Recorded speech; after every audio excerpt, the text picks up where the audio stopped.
ఇప్పుడండి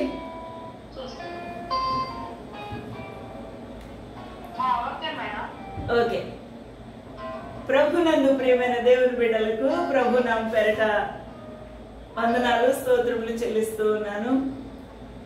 ఈ యొక్క ఉదయకాల సమయమందు సాయంకాల సమయమందు ప్రత్యేకంగా యాకోబు ప్రియమైన శిష్యుడు ప్రభువుకు యాకోబు పత్రిక ప్రభు యొక్క శిష్యుడు ఆయన వ్రాసిన ఈ యొక్క పత్రికలో మీలో యుద్ధములను పోరాటములను దేని నుండి కలుగుతున్నాయి? ఇది ఎవరు వ్రాస్తున్నారనగా దైవభక్తుడు ప్రభు యొక్క శిష్యుడు ఎవరికి వ్రాస్తూ ఉన్నాడు? ఆ దినాల్లో ఉన్న విశ్వాసుల మధ్య ఏముందట? యుద్ధములు కలహములు. యుద్ధములు కలహములు దేని నుండి పుడతాయి అంటే భేదాభిప్రాయాలు, క్షమాపణ లేని విషయాలు, ద్వేషాలు, కలహాలు, వాటి నుంచే కదా. అలాగా పుట్టే మీ మధ్య దేని నుండి కలుగుతున్నాయి అనుకుంటున్నారు అని మాట్లాడుతూ అవయవములలో పోరాడు మీ భోగేచ్ఛల నుండే కదా.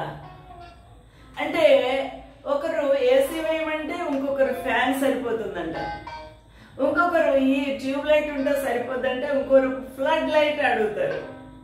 ఆ విధంగా డిఫరెన్సెస్, ఒకరి భేదాభిప్రాయాలు, ఒకరి యొక్క అభిప్రాయాలు చాలా భిన్నంగా ఉన్నాయి.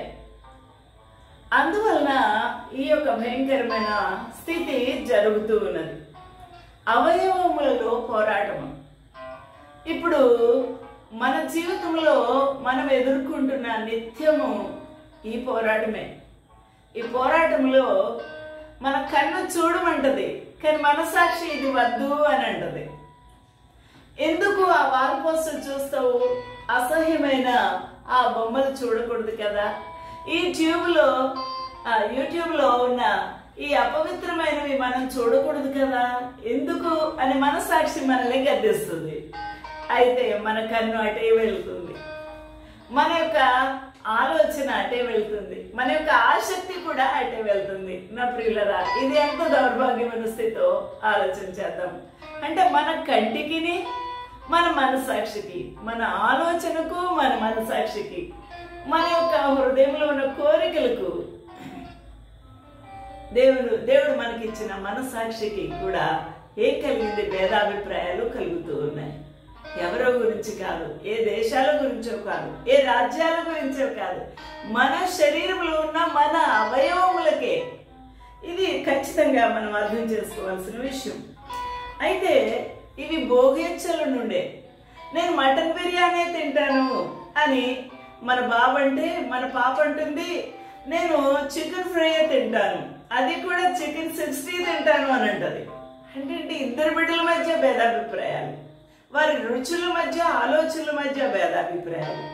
దేనివల్ల వచ్చిందట? భోగేచ్ఛలు అనగా కోరికల బట్టి వచ్చినాయి. కాబట్టి మీరు ఆశించుచున్నారు కానీ అవి మీకు దొరకట్లేదు. 2 కూరలు కూడా తండ్రి పెట్టలేడు. ఒక్కసారి ఎప్పుడో పెడతాడు కానీ రోజు పెట్టలేడు కదా. కాబట్టి అవి ఆశిస్తున్నారు కానీ అవి మీకు దొరకట్లేదు అని చెప్తూ, నరహత్య చేయుదురు, మత్సరపడుదురు కానీ సంపాదించు కొనలేరు. ఇక్కడ ఈ మాట ఎంత కష్టంగా ఉంది విశ్వాసులకు. నరహత్య విశ్వాసులు చేస్తారా? సంఘములో జరుగుతాయా? మరి ఈ మత్సరము అనే కార్యం జరుగుతుందా అని మనం ఆలోచన చేస్తే ఇవి యుద్ధముల్లో పోరాటాలు. మత్సరం అనేది మన హృదయంలో అంతరంగంలో ఉంది. మన హృదయంలో పేరుకుపోయిన మత్సరం ద్వారా రకరకాల ఆలోచనలు వస్తున్నాయి. ఎటువంటి ఆలోచన? ఎదుటి వ్యక్తిని మనం ఏం చేస్తున్నాము? దూషించుచూ ఉన్నాము. ఆ యొక్క కోపముతో, భయంకరమైన క్షమాపణ లేని ఆ భయంకరపు విషపు చూపులతో వాడు చేస్తే బాగుండును ఆమె చేస్తే బాగుండును, ఆమె లేకపోతే బాగుండును అనే మాట, అనే ఆలోచన, అటువంటి తలంపులు మన హృదయంలో నుంచి దొర్లినప్పుడు ఇట్ అమౌంట్స్ టు ది నరహత్య. ఆలోచన చేద్దాం, ఎంత కష్టమైన మాట ఇది. మర్డర్స్. ఎవరండి మనం మర్డరర్స్ అట? ఏంటండి పాస్టమ్మ గారు, డాక్టర్మ్మ గారు, మీరు ఇలా అంటారేంటండి? ఎప్పుడైనా నేను ఎవరినైనా అలా చేసేనా? నేను అటువంటి వ్యక్తిని కాదండి బాబు, నేను చాలా భక్తి గలదాన్ని. ఓకే, మన భక్తి మన దగ్గర ఉంది, కానీ ఏమి లేదు, నిగ్రహము లేదు. మన మనస్సాక్షి యొక్క నడిపింపు మన తప్పు వంకర త్రోవలకి మనము చూపిస్తూ మన జీవితాన్ని పాడు చేసుకుంటూ నరహత్యలు కూడా చేస్తూ ఉన్నాం. ఇది నువ్వు ఖచ్చితంగా ఒప్పుకోవాల్సిందే. ఇటువంటి ఆలోచనలు కలిగిన వారు, ఇటువంటి మత్సరము కలిగిన వారు, ఇటువంటి ద్వేషభావాలు కలిగిన వారు ఖచ్చితంగా అర్థం చేసుకొని ఒప్పుకోవాలి, ప్రభు దగ్గర సరి చేసుకోవాలి. నా ప్రియులరా, ఒప్పుకొని విడిచిపెట్టువాడు కనికరం పొందును. ఒప్పుకోకుండా విడిచిపెట్టకపోతే దేవుని యొక్క కృప, క్షమాపణ మనకు దొరకదు. నా ప్రియమైన వాళ్ళరా, ఆలోచన చేద్దాము. పోట్లాడుదురు, యుద్ధము చేదురు, గాని దేవుని అడగనందున మీకేమీ దొరకదు. చూసారా, పోట్లాడుకుంటారు, భార్య భర్తల మధ్య పోట్లాడలు, అన్నదమ్ముల మధ్య పోట్లాడలు. నాకు ఈ భూమి లేదు, ఆ భూమిలో సగం భాగం ఇమ్మని గొడవ. నాకు ఈ బిల్డింగ్ లో సగం కట్ చేసి నాకు ఇచ్చేయమని, అమ్మేసి ఇచ్చేయమని గొడవ. అక్క చెల్లెల మధ్య, అన్నదమ్ముల మధ్య, బిడ్డల మధ్య. ఇటువంటి పరిస్థితుల్లో మీరు పొట్లాడుకుంటారు కానీ దేవుని అడగరు. ఇది మన యొక్క ఫెయిల్యూర్కి, లేకపోతే మనము లేమి కలిగి ఉండుటకు, లేకపోతే మనము ప్రభు యొక్క కృప, అనుగ్రహము పొందకపోవటకు కారణము. నా ప్రియమైన వాళ్ళరా, దేవుని అడగనందున. ఇక్కడ చాలా విషయాలు మనం అడుగుతాం కదండి. అడుగుటలో మనకేం కావాలి? యోగ్యత కావాలి. ఎటువంటి యోగ్యత కావాలి? కుమారత్వము కలిగిన యోగ్యత. ఇక్కడ రెండు విషయాలు మనకు జ్ఞాపకము చేసుకోవాలి. ఒకటి ఆకలి బాధ. ఒక కుమారుడికి ఆకలి బాధ కలిగింది. ఆ కుమారుడు 11 గంటలకు వచ్చి, అమ్మా ఆకలేస్తుంది, మమ్మీ ఆకలి అని పరిగెట్టుకుంటూ వచ్చాడు. అయితే అదే 11 గంటలకి అదే వయసులో ఉన్న ఒక మగపిల్లడు వచ్చి అమ్మా అమ్మా అమ్మా అని అడుగుతున్నాడు. ఆ పిల్లాడి విషయంలో అయితే మనము దయ చూపించిన వారంగా ఉన్నాము. తలుపు వేసేసుకుంటున్నాము, గంటి వేస్తున్నాము, అలా వెళ్ళు అని అంటాము సింపుల్ గా. నా ప్రియమైన వాళ్ళరా, అలా అయితే మన కుమారుడికి అయితే గేటు గబగబా తీసి, రానా చేతులు కడుక్కో, కాళ్ళు కడుక్కో, రండి భోజనం చేయండి, అన్ని వడ్డిస్తానయ్యా, నెయ్యి వేసుకో, పప్పు వేసుకో, ఫ్రై వేసుకో, అన్ని పెరుగు, ఏది లోటు చేయము. నా ప్రియమైన వాళ్ళరా, అది కన్నా ప్రేమ. కన్న కుమారుని ఎడల కన్న తల్లికి కన్న తండ్రికి ఉండే ప్రేమ.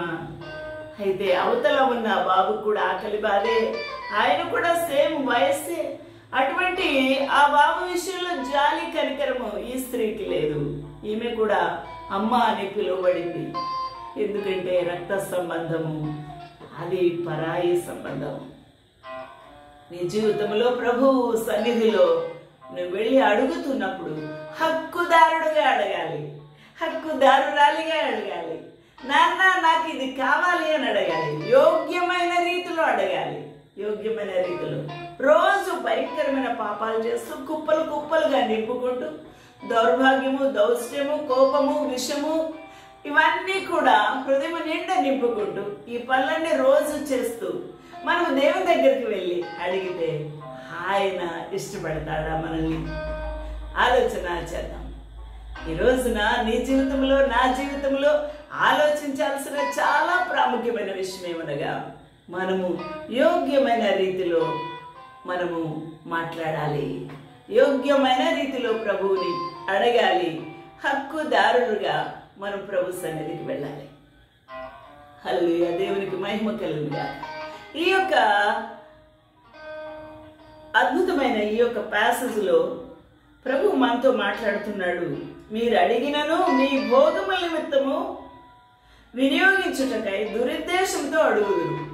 అడుగుటలో కూడా మన యొక్క సెల్ఫిష్ మోటివ్తో అడుగుతున్నామంట. ఇది చాలా ప్రాముఖ్యమైన విషయం, గమనించాలి. నాకు ఇల్లు కావాలి, బంగారం కావాలి, నాకు వాచ్ కావాలి, మెడల్ కావాలి, 2 కార్లు కావాలి, ఒక జీప్ కావాలి, ఇవి మనం అడిగితే అది యోగ్యమైన రీతిలో లేదు.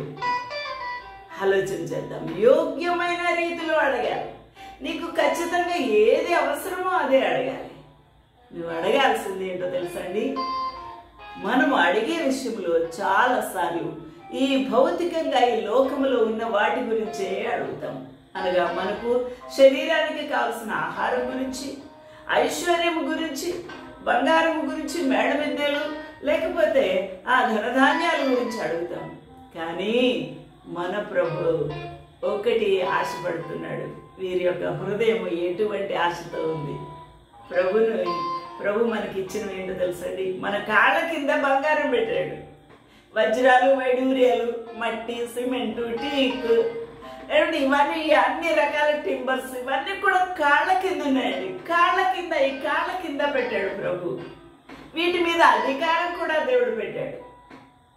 ఆ కాళ్ళ కింద ఉన్న వాటిని మనం కోరుకొని అవి ఇమ్మని అడుగుతాము. కానీ మన ప్రభు అడుగుతున్నాడు, పరలోక సంబంధమైనవి అడుగుట నేర్చుకోవాలి. పరలోక సంబంధమైనవి, మన పరలోకంలో ఉన్న మన ప్రభు ఇష్టపడే వాటిని మనము అడగాలి. అవి ఎంత ధన్యకరంగా ఉంటుంది. ప్రభు ఇష్టపడేవి ఏంటి ఆలోచన చేస్తే మనము దేవుని యొక్క గుణ లక్షణాలు మనము ఆలోచన చేయాలి. అప్పుడు కానీ అవి మన జీవితంలో పునికి పుచ్చుకునేటట్టు, ప్రభు మనకు ప్రసాదించేటట్టు, ఆయన కుమార్తెగా మనము కూడా అటువంటి పరిశుద్ధతతో, అటువంటి ప్రేమతో, ఏంటంటే దేవుని యొక్క ఆత్మఫలం ఏంటి? ప్రేమ, సంతోషము, సమాధానము, దీర్ఘశాంతము, దయాళుత్వము, మంచితనము, సాత్వికము, ఆశా నిగ్రహము. ఈ ఆత్మఫలము నా జీవితంలో ఫలించున్నట్టుగా, ఇటువంటి ఆత్మఫలముతో నేను వర్ధిల్లునట్టుగా నాకు దయచే ప్రభు అని అడగాలి. నా ప్రియమైన వాళ్ళారా, ఇటువంటి అడిగే ఆశ మనకున్నదా? మన హృదయంలో ఇటువంటి ఆశ ఉన్నదా? ఆలోచన చేద్దామండి. ఈ ఆశ మనకు చాలా కొలువుగా ఉన్నది. ప్రభు ఎటువంటి వాడు? శాంతమూర్తి. ప్రభు ఎటువంటి వాడు? ప్రేమామయుడు. ఆయనకి పేరు ఎలా ఉందండి? ఆయన ఆశ్చర్యమైన కార్యములు చేసే ప్రభు, అద్భుతమైన ఆశ్చర్యమైన ప్రభు, అంత గొప్ప దేవుడు. అంత గొప్ప దేవుని యొక్క కరుణ సంపదతో ప్రభు నింపబడి ఉన్న ఆ ప్రభు, క్షమాపణతో నింపబడి ఉన్న ప్రభు, ఆయన రక్తము ఒలకబోసుకుంటూ ఆ శిరము నుండి రక్తము చిల్లుమని చిమ్ముతూ ఉంటుండగా, ఆ కాళ్లకు చేతులకు ఇంత పెద్ద మేకులు దిగబడుతూ ఉండగా శుద్ధితో, నా ప్రియులరా, ప్రభు వీపంతా కూడా సాలలుగా దున్నబడింది. అయినా కూడా వారు కాగిరించి ఉమ్ముతుంటే, వారు పిడుగుతులు గుద్దుతూ ఉంటే, రాణు వారు ఇలాగా 1 తక్కువ 40 39 కురడాలు జునిపిస్తూ ఉంటే, తండ్రి వీరేమి చేస్తున్నారు, వీరెరగరు, వీరిని క్షమించుమని అడుగుతూ ఉన్నాడు. ప్రేమామూర్తి, కరుణామూర్తి. నా ప్రియమైన వాళ్ళరా, ఇంతటి ప్రభు మన దేవుడు. హల్లెలూయా. దేవునికి మహిమ, ఘనత, ప్రభావం కలుగుగాక. ఈ యొక్క అద్భుతకరమైన, ఆశ్చర్యమైన మన ప్రభు ప్రేమ మనలో పొంగిపోవాలి. మనము కూడా నింపుకోవాలి, మనము కూడా ఇతరులకు పంచి ఇవ్వాలి అన్న ఆశ మనలో ఉంటే మనం ఎప్పటికీ కూడా ఈ లోక సంబంధమైన వాటిని అడగము. ముందు ఆ ప్రభువుని మన హృదయంలో ఆహ్వానిస్తే, ఆ ప్రభు మన హృదయంలో వసిస్తే ఆయనతో సమస్తము కూడా వస్తాయి. ఆయన చేతిలో ఏమున్నాయండి? ఆయన చేతిలో ధనఘనతలు, సకల ఐశ్వర్యములు ఉన్నాయి. అంతటి గొప్ప దేవుడు. ఆ ప్రభువు నిన్ను ఆశీర్వదించడానికి మాత్రం కూడా వెనుక తీయని దేవుడు. నీకేది కావాలో, ఏది ఉత్తమము తగిన సమయమందు అనుగ్రహించే దేవుడు అయి ఉన్నాడు. అందుకనే వ్యభిచారులారా, ఈ లోక స్నేహము దేవునితో వైరమని మీరు ఎరగరా? కాబట్టి ఈ లోక ఆశలు, ఈ లోక కోరికలు, ఈ లోక పరిస్థితులన్నీ కూడా ఇవి మీకు దూరము. మీరు పరిశుద్ధులుగా పిలువబడ్డారు, దేవుని కుమారులుగా ఉండటకు పిలువబడ్డారు. మీది పరలోకపు పిలుపు. అయితే మీరు లోక స్నేహాన్ని ఆశించి కోరుకుంటే మీరు వ్యభిచారులు. ఎందుకు ఈ మాట అన్నాడు? ఇది శరీర సంబంధమైన ఇతర పురుషులతో, ఇతర స్త్రీలతో చేస్తున్న వ్యభిచారం కాదు. ఇది ఆత్మీయమైన వ్యభిచారం. అనగా మన పరలోకపు తండ్రి నీకన్నా తండ్రిగా, నీ రక్షకునిగా ఆయన నువ్వు అంగీకరించిన తర్వాత నువ్వేం చేసావు అన్నమాట? ఇతరులను ఆశిస్తున్నావు. ఏదైనా నీ హృదయంలో ఏది దాచుకున్నా, ఏది నువ్వు ప్రేమించినా నువ్వు ఏమి చేస్తున్నట్టు లెక్క? నువ్వు వారిని ఆశించి వాటిని పూజించినట్టు లెక్క. అందువలన నా ప్రియమైన వాళ్ళరా, మన జీవితంలో విగ్రహారాధన వ్యభిచారులు అయినట్టే. కాబట్టి వ్యభిచారులారా, ఈ లోక స్నేహము దేవునితో వైరము. అనగా దేవుడు శత్రువు. కాబట్టి వాడు దేవునికి శత్రువు అగును. చాలా కష్టమైన వాక్యం ఇది. ఎందుకండి మమ్మల్ని ఇలా అంటున్నారు అనంటే, మనం చేస్తున్న పనులు, మనం చేస్తున్న క్రియ, మనం చేస్తున్న ఆలోచన, మనం చేస్తున్న హృదయాన్ని నింపుకుంటున్న విధానాన్ని బట్టి మనము దేవునికి శత్రువులుగా మారిపోతున్నాం. దేవునికి శత్రువు అయి ఈ లోకములో మనం జయించగలమా? పరలోక రాజ్యం చేరగలమా? ఆయన ఏమన్నారు? నేనే మార్గము, సత్యము, జీవము అయి ఉన్నాను. సత్యమైన ప్రభువుకు అసత్యముతో, ఈ లోకముతో సంబంధం ఏంటి? కాబట్టి సత్యమైన ఆ ప్రభు కుమారుడిగా, కుమార్తెగా ఈ లోకముతో నీకు సంబంధం లేదు. అందువలన ఈ లోక స్నేహము దేవునితో వైరము. దేవుడు నీకు శత్రువు అయిపోతాడు. ఆలోచన చేద్దాము. కాబట్టి ఆయన మన యందు నివసింపచేసి ఆత్మ ఆయన వేదన చెందుతాడు. కాబట్టి ఈ విషయంలో మనము ఏమి చేయాలి? ప్రభు కృపను పొందుకోవాలి. ప్రభు కృపను పొందుకుంటే ఆయన ఏం చేస్తాడండి? ఆయన ఎక్కువ కృపనిచ్చును. ఎంత ఇస్తాడండి? ఆ కృప ఎంత ఉంటుంది మెజర్ చేయగలరా? ఆయన కృప ఆకాశమంతా నిండి ఉన్నది. హల్లెలూయా, దేవునికి మహిమ కలుగును గాక. ఎంత కృపామయుడు! హల్లెలూయా, ఇంత కృపామయుడు. కృపతో నిన్ను నింపాలని ఆశపడుతున్నాడు. నీ మీద జల్లుగా కురిపించాలని, నీ మీద కుమ్మరించాలనే ప్రభు ఆశపడుతున్నాడు. ఎందుకంటే అదంతా ఆకాశం అంతా నిండిపోయిన ఆ కృప నీకు సమృద్ధిగా ఇవ్వాలని ఆ ప్రభు కోరుకుంటున్నాడు. అందుకని ఆయన ఎక్కువ కృపనిచ్చును. హల్లెలూయా. దేవుడు అహంకారులను ఎదిరించి దీనులకు కృప అనుగ్రహించును. ఎవరైతే విరిగి నలిగిన మనస్సుతో దేవుని సన్నిధికి వచ్చి ఆయన కృప, నీ ప్రణాళిక నా జీవితంలో నెరవేర్చు ప్రభువా, నీ కృప నా మీద కుమ్మరించేయాలి నువ్వు అడిగితే ఆయన నీ మీద కృపను మరి ఎక్కువగా ఇచ్చును అని దేవుని యొక్క వాక్యము సెలవిచ్చుతుంది. కాబట్టి దేవునికి లోబడి ఉండాలి. ఈ లోకంలో ఈ లోకాశల్ని, ఈ లోక అధికారిని మనము జయించాలి అనంటే, ఈ శరీర అవయవాలని జయించాలి అనంటే మనకు ఏమి కావాలి? దేవుని యొక్క కృప కావాలి. దేవునికి లోబడి ఉండుట అనేది మన జీవితంలో ఉండాలి.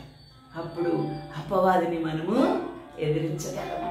ఈ శరీరాన్ని ఎదిరించగలము. ఈ శరీరం మీద విజయము సంపాదించగలము. ఈ లోకం మీద జయము సంపాదించగలము. హల్లెలూయా, దేవునికి మహిమ కలుగుగాక. అందువల్ల యాకోబు పత్రిక 4:7 చూస్తే అపవాదిని ఎదిరించుడి, అపవాదిని ఎదిరించుడి, అప్పుడు వాడు మీ యొద్ద నుండి పారిపోవును. హల్లెలూయా. మీ యొద్ద నుండి పారిపోవును. దేవుని యొద్దకు రండి. హల్లెలూయా. You have to come unto the lord. హల్లెలూయా. దేవుని యొద్దకు రండి, అప్పుడు ఆయన మీ యొద్దకు వచ్చును. ఎంత బాగుందండి. దేవుని యొద్దకు వచ్చి విరిగి నలిగిన స్థితిలో నీ పాపులు ఒప్పుకొని నీ జీవిత పరిస్థితి అంతా కూడా ప్రభుతో ఒప్పుకుంటే ఆయన నమ్మదగిన వాడు, నీతిమంతుడు కనుక ఆయన నీ పాపులన్నీ కడిగి వేసి క్షమించి నిన్ను పరిశుద్ధునిగా చేస్తాడు. హల్లెలూయా. అట్టి దేవుని నువ్వు మర్చిపోకు. ఆయన ఎన్నడన్నాడు నిన్ను రిజెక్ట్ చేయడు. ఆయన నిన్ను ఎప్పుడు కూడా విడిచిపెట్టాడు. ఆ ప్రభు గొప్పవాడు. హల్లెలూయా. దేవునికి మహిమ కలుగును గాక. అందువల్ల 8వ వచనంలో దేవుని యొద్దకు రండి. Hallelujah. This is universal call. This is not for Christians. This is not for women. This is not for men. This is not for young people. This is for everybody. This is for all the people of the globe. అందుకంటే దేవుడు ఈ లోకముని ఎంతో ప్రేమించి ఉన్నాడు కాబట్టి, ఈ లోకములో ఉన్న మానవులను ఆయన అందరినీ కూడా ప్రేమించి ఉన్నాడు కాబట్టి ఆయన యొద్దకు రండి అని పిలుస్తూ ఉన్నాడు. హల్లెలూయా. హల్లెలూయా. అప్పుడు ఆయన మీ యొద్దకు వచ్చును. అందుకే ప్రభు అంటున్నాడు, పాపులారా మీ చేతులు శుభ్రము చేసుకునండి. మీ చేతుల్లో మురికుంది. యెషయా గ్రంథం 1వ అధ్యాయం 18వ వచనంలో కూడా ఏమంటాడు? రండి మన వివాదము తీర్చుకుందాము. మీ చేతులు రక్తం వలె ఎర్రగైన, కెంపు వలె ఎర్రవైనను నేను హిమం వలె తెల్లగా చేస్తాను అని అక్కడ కూడా పాత నిబంధన కాలంలో దేవుడు పిలిపించాడు. దేవుని యొక్క నూతన నిబంధనలు కూడా యేసుక్రీస్తు ప్రభు పిలిపించారు. ఇక్కడ భక్తుడు రాస్తూ ఉన్నాడు, పాపులారా మీ చేతులు శుభ్రం చేసుకొనండి. హల్లెలూయా. దేవునికి మహిమ కలుగును గాక. మీ హృదయమును పరిశుద్ధపరచుకొనండి. దేవునికి స్తోత్రములు. హల్లెలూయా. అప్పుడు మన జీవితంలో ఏం కలుగుతుంది? మీకు ఏం కలుగుతుంది? మీ దుఃఖము ఏమవుతుంది? వ్యాకులపడి దుఃఖపడుడి, ఏడుడి. ఎలా అండి? దేవుని సన్నిధిలో పశ్చాత్తాపడాలి, విరిగి నలిగిన స్థితిలో ఏడవాలి, దుఃఖపడాలి, ప్రభువును ఒప్పుకోవాలి. నేను ఇంతవరకు వేషధారణగా జీవించాను, నాలో సత్యం లేదు ప్రభువా, నన్ను క్షమించు నాయన అని నువ్వు దుఃఖపడాలి. హృదయం అంతా చింపుకొని ప్రభు దగ్గర ఒప్పుకోవాలి. దుఃఖపడుడి, ఏడుడి. మీ నవ్వు దుఃఖమునకు, మీ ఆనందము చింతకు మార్చుకోండి. హల్లెలూయా. మీరు ఇప్పుడు దుఃఖపడితే, ఇప్పుడు పశ్చాత్తాపడితే, ఇప్పుడు మీ హృదయాన్ని పగలగొట్టుకొని ప్రభు దగ్గర అడిగితే మీ హృదయంలో ఆయన లోపలికి వచ్చి వసిస్తారు. అప్పుడు మీకు ఆనందము, నిత్య జీవము, పరలోకములో స్థానము, కుమారత్వము ప్రభు మీకు ఇస్తాడు. అప్పుడు మీరు ఏది అడిగినా సమస్తము మీకు అనుగ్రహించబడుతుంది. హల్లెలూయా. ప్రభు దృష్టికి మిమ్మల్ని మీరు తగ్గించుకునండి. అప్పుడు ఎప్పుడండి? ప్రభు దృష్టిలో నువ్వు తగ్గించుకోవాలి. ప్రభు దృష్టిలో నువ్వు దీనుడు అయిపోవాలి. ప్రభు దృష్టిలో నీవు తెల్లగా ఉతకబడిన వస్త్రములు ధరించుకున్న వాడుగా నీ అంతరంగం అంతా కనబడాలి. అప్పుడు ఆయన ఏం చేస్తాడు? నీ హృదయం లోపలికి వస్తాడు. అప్పుడు సంతోషిస్తాడు ప్రభు దృష్టి అంటే ఆయన స్కాన్. హల్లెలూయా. ఆయన స్కాన్ చేసినప్పుడు ఏం కలుగుతుంది? ఆయన తెల్లగా మనల్ని స్కాన్ చేసి పరిశీలిస్తాడు. అందుకే కీర్తనకారుడు అంటాడు, నన్ను పరిశోధించు, నన్ను పరిశీలించు, నేను నీ ఎదుట ఏమైనా ఇంకా చెడుతనం దాచుకున్నానేమో అని అంటాడు. 51వ కీర్తనలో అయితే, నేను నీ దృష్టి ఎదుటే పాపం చేశానయ్యా, నన్ను కడుగు, నన్ను క్షమించు, శుద్ధిగా చే దేవా, నేను పాపని అంటాడు. అమ్మ గర్భంలో ఉండగానే నేను పాపని అంటాడు. దేవా నీ కృప చొప్పునే నన్ను కనికరించు, నీవు వాత్సల్య బాహుళ్యము చొప్పునే నా అతిక్రమములన్నీ కూడా తుడిచివేయు అని ఒప్పుకుంటూ ఉన్నాడు. నా ప్రియమైన వాళ్ళారా, ఈ యొక్క ఉదయకాల సమయములో నువ్వు ఆలోచన చేయాల్సిన ప్రాముఖ్యమైన విషయం ఏమనగా, నీవు నీ చేతులు శుద్ధి చేసుకున్నావా? నీ అంతరంగము కడగబడిందా? ప్రభువు వద్ద పాపములు ఒప్పుకున్నావా? పాపములు విడిచిపెట్టావా? ప్రభు సన్నిధిలో పశ్చాత్తాపడ్డావా? ఆలోచన చేసుకో. ఒక విషయం ఆలోచన చేద్దామండి. ఒక గర్భవతి 9 నెలలు నవమాసం మోసిన తర్వాత ఆమె ఎన్ని రోజులు కంటదండి? మా అంటే కొన్ని గంటల్లో, కొన్ని నిమిషాల్లోనే లోపల ఉన్న బిడ్డను బయటకి కంటుంది.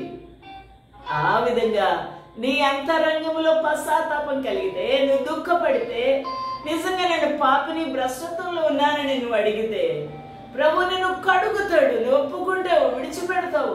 అప్పుడు ఈ పాపపు ఆత్మ ఏం కలుగుతుంది? క్విక్నింగ్, ఇలాగా నిత్య జీవము పొందుకుంటాడు. అప్పుడే పుట్టిన బాబు వలె, అప్పుడే పుట్టిన న్యూ బార్న్ బేబీ వలె. నా ప్రియులారా, అటువంటి క్రియ నీ అంతరంగంలో నీ ఆత్మకు జరగాలి. అదే నూతన జన్మ, అదే నూతనమైన పుట్టుక.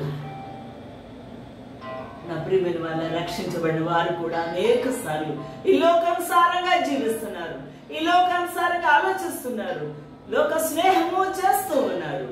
అయితే అది వైరమైపోతుంది. అందువల్ల మనము శత్రువులం అయిపోతున్నాము.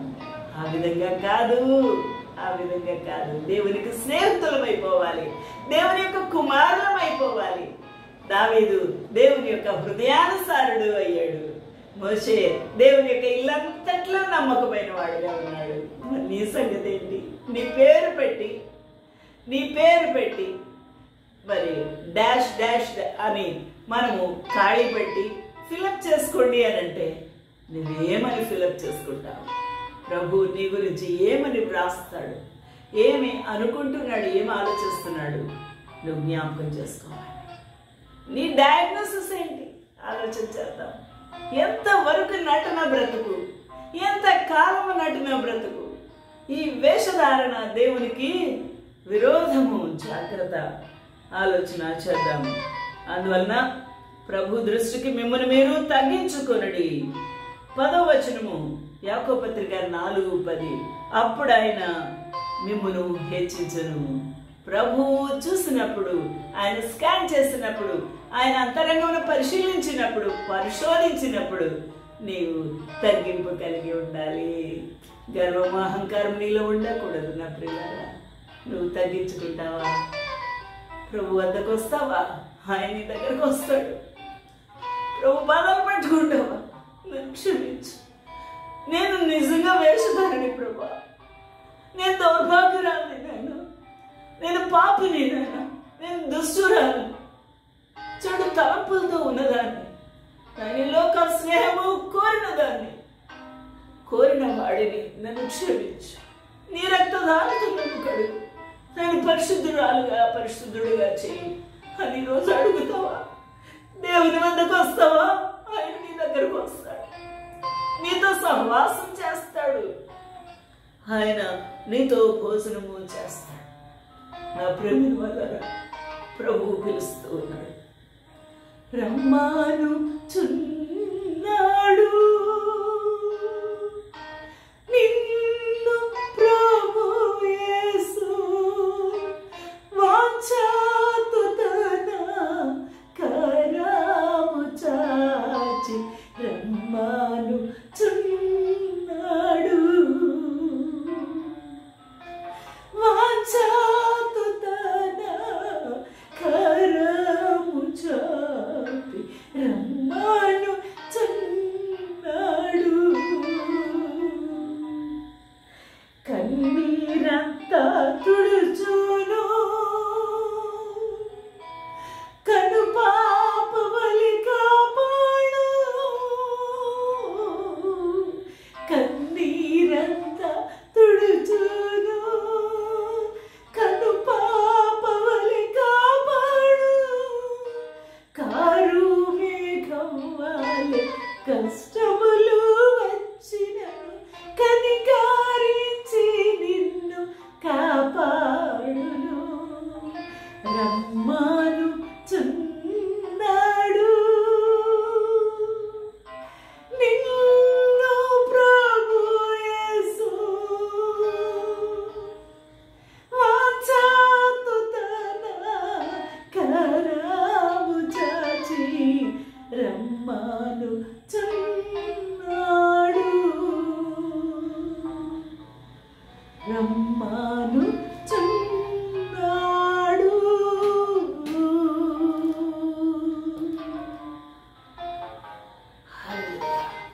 ప్రభు మిమ్మల్ని దీవించును గాక. చిన్న ప్రార్థన చేసుకుందామా?